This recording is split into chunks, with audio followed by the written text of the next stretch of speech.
അസ്സലാമലൈക്കും കൊച്ചുമോളി ചാനലിലേക്ക് എല്ലാവർക്കും സ്വാഗതം. എന്നിട്ട് മുമ്പ് ഈ സംഭവം ഒരു കട്ട ഇതിന്ന് ചേന കൊണ്ട് ഒരു അച്ചാറിടാനാ.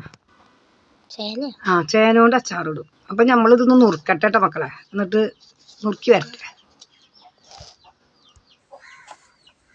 നമ്മളിതാ എണ്ണ ഒഴിക്കണം. ചട്ടി ചൂടായ ശേഷം നമ്മളത് കഴിഞ്ഞ് നല്ല സുന്ദര കുട്ടപ്പന്മാരാക്കി വെച്ചിട്ടുണ്ട്. നമ്മൾ സുന്ദര കുട്ടപ്പന്മാരാക്കി അരിഞ്ഞ് വെച്ചിട്ടുണ്ട്.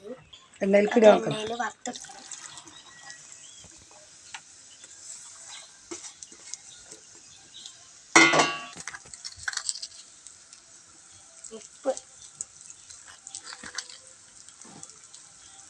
ഉപ്പ് അതിൻ്റെ അളവനുസരിച്ചിട്ടുണ്ട്. ചേനയുടെ നുക്കൊക്കെ എണ്ണയിൽ വറുത്ത് കോരിയാണ് കേട്ടോ. കുറവായിട്ടുണ്ട് കേട്ടോ. കലകലേന്ന് ശബ്ദം കേൾക്കണം.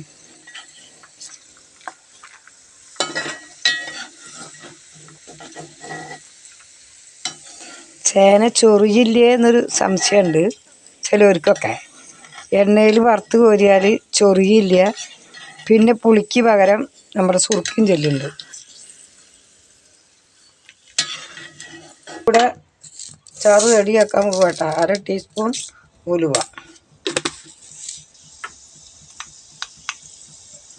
1 ടീസ്പൂൺ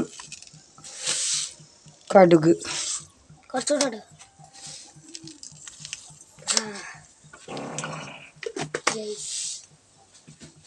2 ടീസ്പൂൺ കടുക്,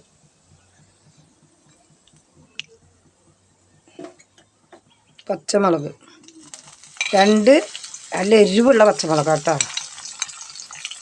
പിന്നെ വെളുത്തുള്ളി 4 ചുള,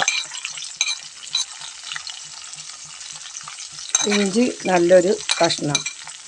വേപ്പിൻ്റെ ഇല ഫ്രഷ് അല്ല, തലേ ദിവസത്തെ വേപ്പിൻ്റെ ഇലയാണ്.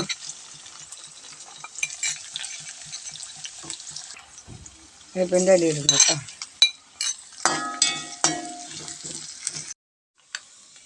ഒരു ടീസ്പൂൺ അച്ചാർ പൊടി,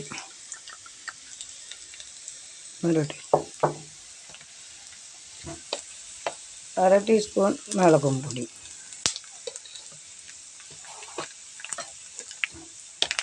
കാശ്മീരി ചില്ലിപ്പൊടി 1 ടീസ്പൂൺ,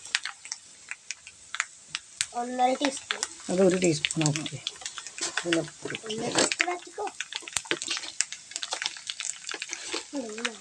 ഉപ്പ് 1 ടീസ്പൂൺ,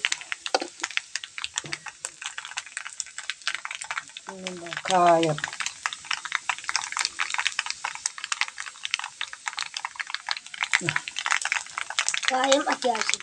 ഇനി ഇതങ്ങോട്ട് ഇളക്കി. നമ്മൾ ഫ്ലെയിം കുറയ്ക്കണം. ഫ്ലെയിം കുറച്ചു. ഒന്ന് നീക്കി പിടിക്കി. ഇനി സുർക്ക് വയ്ക്കുക. മൂക്ക് പൊട്ടിക്കോ അല്ലെങ്കിൽ ചുമക്കുന്നു.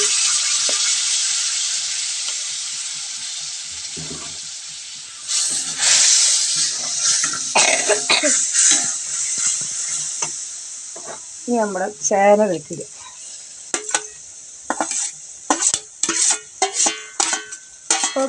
ഉമ്മക്ക് ചെറിയ ഇതിനും വലിയ കൈ കിട്ടിയില്ല. അത് കോരാൻ വേണ്ടി കൊടുന്നതാ. കയ്യിലുകൊണ്ട് കോരി എണ്ണ വാർന്നു പോവില്ല.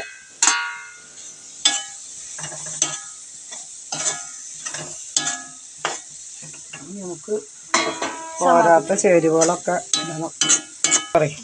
ഉപ്പും മുളകൊക്കെ നോക്കി നല്ല സൂപ്പർ സാധനം. അപ്പോൾ ഇത് സമാപിച്ചിട്ടുണ്ട്. അപ്പോൾ എല്ലാവരും ലൈക്ക് ചെയ്യുക, സബ്സ്ക്രൈബ് ചെയ്യുക, ഷെയർ ചെയ്യുക. എങ്ങനെയുണ്ടെന്ന് കമൻറ്റ് ചെയ്യുക. നിങ്ങളൊക്കെ ഉണ്ടാക്കി നോക്കിയിട്ട് ഒന്ന് കമൻറ്റ് ചെയ്യുന്നേ. എന്താ ബുദ്ധിമുട്ട്? ഒന്ന് ലൈക്ക് ചെയ്തുകൊണ്ട് ഇപ്പോൾ ആകാശം നോക്കിയില്ല ഗൈസ്. അങ്ങനൊന്നും പറയല്ലേ. സബ്സ്ക്രൈബ് ചെയ്യുക, ഷെയർ ചെയ്യുക. നിങ്ങൾക്ക് ലൈക്ക് അടിക്കാൻ എന്താ എത്ര വല്ലാത്ത മടി അല്ല പിന്നെ. അപ്പോൾ ഇതുപോലെ ഉണ്ടാക്കി നോക്കിയിട്ട് കമൻറ്റുകൾ രേഖപ്പെടുത്തുക. സൂപ്പറാണോ എന്ന് അറിയിക്കുക.